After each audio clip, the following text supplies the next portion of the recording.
فلسطين دولة وروح وحق ما بيموتش. في عز ما احنا فرحانين وبنحتفل بالانتصار وبنحتفل بوقف الحرب وفرحانين باللي بيحصل وان العدو الغاشم خلاص وان تسليم الرهاين بدأ وان اتفاجئنا بخبر غريب جدا.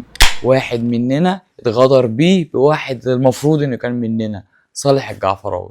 طبعا احنا كلنا سمعنا عن اللي حصل وعن صالح الجعفراوي رصاص الغدر اللي دخل في قلب صدره، بس انا مش جاي اتكلم عن صالح اللي كان بيحارب بكاميرا ولا عن رصاص الغدر اللي عدى جوه صدره. انا جاي اتكلم عن معنى تاني، عن ان مش صالح بس اللي مات، كان صوته وصورته وحكايته اللي كانت بتحاول تقول للعالم احنا لسه هنا ولسه فينا نبض.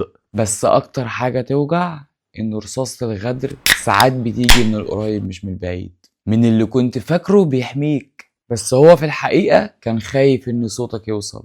صالح راح بس لسه في مليون صالح يقدر يوثق الحقيقة، لان فلسطين مش انسان، فلسطين دولة وروح وحق ما بيموتش.